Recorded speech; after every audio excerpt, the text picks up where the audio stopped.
Bonjour, bienvenue dans une nouvelle vidéo sur la cybersécurité. Donc ici, on va voir comment exploiter une vulnérabilité d'un site est protégé par un SAMC class et comment le contourner via un rafraîchissement de cookies. Peut-être un peu plus compliqué que ça, c'est un rafraîchissement de cookies sur le protocole Open Authentication.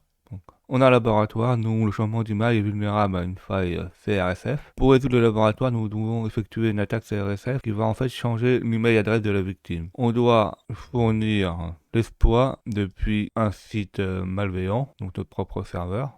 Et le laboratoire il supporte l'authentification Open Authentication. En fait, ça permet de s'authentifier sans fournir son identifiant, son mot de passe. En fait, il y aura un jeton qui permet de s'authentifier. On peut se loguer via le social media avec l'identifiant suivant. Donc, le nom, winner, ainsi que son mot de passe, Peter. Il y a une petite note qui dit que par défaut, ça a une petite restriction diffère entre les différents navigateurs. En fait, ils ont des comportements différents suivant les navigateurs qu'on prend. Et que la victime a le navigateur Chrome, il est recommandé d'utiliser celui-ci.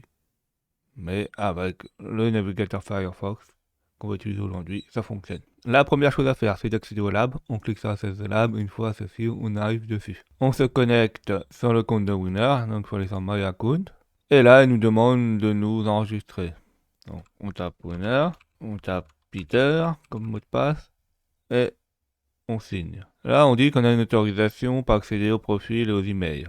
On continue. Et là, il nous dit qu'on a été connecté et que c'est bon. Donc, on continue. Et pour modifier notre adresse email, on fait My Account. Donc là, en fait, on a eu un protocole de Open Authentication qui s'est mis en route. Là. Et il a récupéré le jeton. Et maintenant, si on fait My Account, il va se connecter automatiquement et on pourra modifier le mail winner. Alors, voyons ce qui s'est passé. Donc là, on voit qui s'est connecté à un autre site, donc à l'Open Notification. Donc un site intermédiaire qui doit donner le jeton. Il n'est pas dans le contexte, donc il faut le mettre dans le contexte. Donc on fait clic droit, inclut défaut contexte. Regardons ce qui s'est passé au niveau des connexions.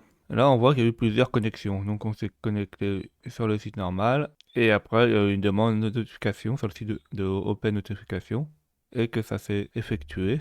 Et à la fin, là, il y a eu un autre appel, donc ça a été rappelé une deuxième fois. Donc regardons authentification callback. On a vu qu'on a un jeton qui a été donné. On clique dessus, on clique sur requête, et on regarde s'il y a des protections qui ont été mises en route à part le jeton de notification. Donc là, on voit qu'il y a un cookie, il n'y a rien.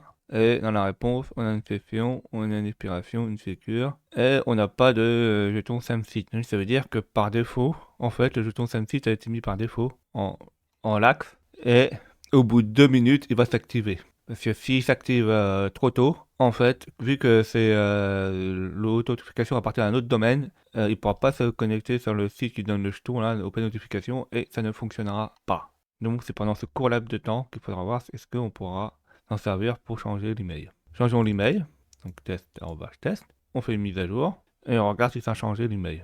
Donc là, on voit que ça a changé l'email et comment ça a fonctionné. Donc, regardons si on a eu un post. Donc là, un request, oui, on a eu un post. Est-ce qu'il y a des sessions de vérification, tout ça? Non, il n'y a pas de token CRSF, on ne peut pas prédire, etc. Donc là, on va voir est-ce qu'on peut l'injecter directement à partir de nos comptes malveillants. Donc pour faire ça, il faut créer du HTML qui permet d'injecter le script. Donc on fait invoke script et on prend le dernier là, CRSF POC Generator. Et une fois ceci fait, là, on voit là en bas que ça nous a géré du HTML et qui pourra être envoyé à partir de champs. Donc, copions-le et regardons ce que ça fait. Donc, en premier, là, il crée une page HTML, il crée son corps, le body. Après, on exécute un script. Et après ce script-là, on va faire une action. Donc, je vais aller sur l'adresse mail et l'URL qui va changer le mail et va envoyer ces données-là par la méthode post. Et grâce à des champs pré-remplis, on va changer notre propre adresse mail. Donc, par exemple, là, on mettra pas test, @test parce qu'on peut pas utiliser pour la même adresse. On peut mettre un autre, on peut mettre test 1. Une fois ceci fait, il va l'envoyer. Et grâce à script document form, entre parenthèses, entre crochets plutôt, 0 submit là, il va renvoyer automatiquement les informations. Donc voyons si ceci fonctionne. Donc on va sur Go Exploit et dans le body, on fait copier, coller et on regarde qu'est-ce qui se passe si on fait View Exploit. Donc là on voit que ça change l'email. Mais est-ce que ça marche en vrai? Bah en fait là ça marche parce que on a attendu on est passé sous la limite des 2 minutes. Mais si on passe après 2 minutes, on ne pourra pas contourner l'open notification. Donc normalement, si on attend un peu trop, l'open notification ne nous permettra pas de modifier les données utilisateurs. Donc pour vérifier que ça marche, en fait, il faut aller sur Go Exploit Server. Et là, elle nous dit que il faut sauver l'exploit et donc sauver ses stores et l'envoyer pour voir si ça fonctionne. Et là, on voit que ça fonctionne pas. Alors, comment on va faire pour initialiser un nouveau token de Open Notification? Donc, regardons les requêtes qui ont été passées. Donc là, on voit que ça a été connecté à My Account. Et là, le deuxième lien, on a un social login. Et après le social login, on voit qu'il a commencé à charger la feuille de style, le header. Donc ça, c'est juste des get normales pour la mise en page de la page. Et juste après, hop, il s'est connecté au serveur Open Notification. Donc, en fait, ce qui nous intéresse, nous, c'est la première page social login. Là, c'est le deuxième lien qui a permis de faire appel au serveur Open Notification. Comment le vérifier? Il suffit d'aller dans la requête et de copier le lien dans le navigateur pour voir ce qui se passe. On fait copier. Donc, on fait copier-coller là, c'est fait. Je valide le lien et je regarde ce que ça fait. Donc là, ça nous dit qu'il nous redirige vers le lien et ça nous dit de continuer. Alors là, il y a deux choses importantes. La première chose qu'on remarque, c'est qu'il y a un temps d'attente avant de se connecter à Open Notification. C'est pas instantané. Le transfert, il met un peu de temps. Et après, il faut une action manuelle pour pouvoir continuer. Donc ça veut dire qu'on est obligé de cliquer sur continuer pour accéder à la page. On peut pas aller dessus. C'est pas automatique. On peut vérifier que Net Social, là, une fois qu'on l'a mis en route, là c'est la première requête, l'authentification a été appelée et les tokens, là, le code a été renvoyé. Donc c'est grâce à ceci que le token a été renvoyé. Là, qu'est-ce qu'il faut faire? Il faut modifier notre script. Comment nous allons le modifier? Donc tout d'abord, on va appeler le HTTP, notre lien et le social login, là, qui permet de récupérer le token notification et nous connecter automatiquement sur le compte Winner.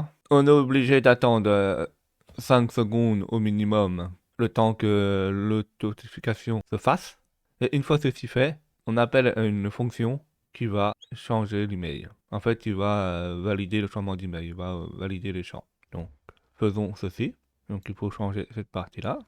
On copie, on colle. Là, comme j'ai dit, là, il faut changer le net social. Donc, il faut mettre, par exemple, là, le morceau, c'est le même. C'est ici, copie. On n'oublie pas de changer l'adresse mail, parce qu'on ne peut pas avoir deux fois la même adresse mail. On fait View Exploit. Donc, alors, il y a une chose importante que je vous ai pas dit aussi, on ouvre le URL là sur une autre fenêtre pour que ça fonctionne. Que des fois, il quitte avant et ça fonctionne pas. Si on met sur la même fenêtre, ça va buzz. L'exploit risque de pas fonctionner parce qu'il va quitter avant le processus de notification et le changement d'email ne s'effectuera pas. Ah oui, ouais. Donc, une fois que c'est fait. Donc là, on fait View Exploit pour voir ce que ça donne.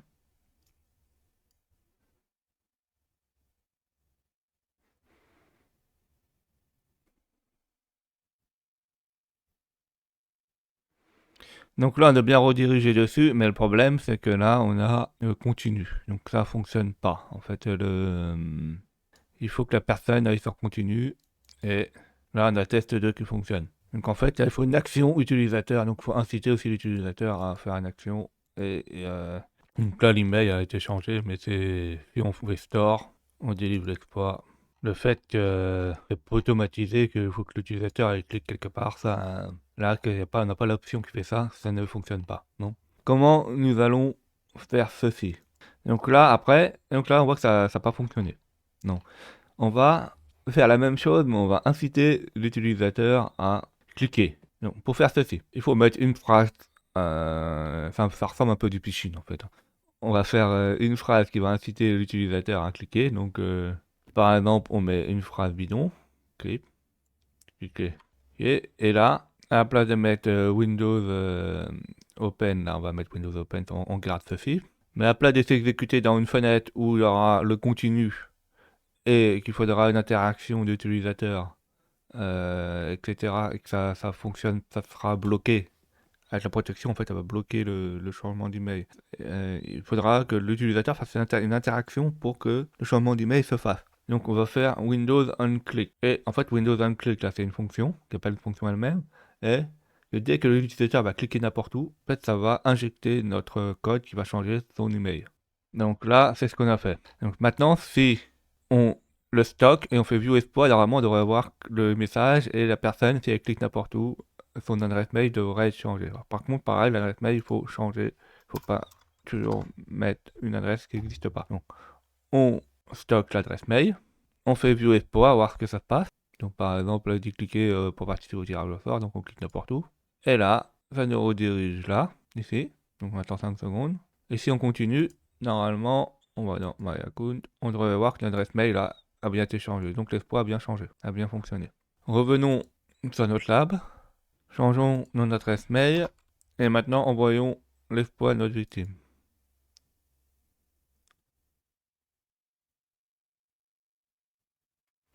Alors ça peut mettre du temps, le temps que les 5 secondes se passent, la notification se fasse, etc.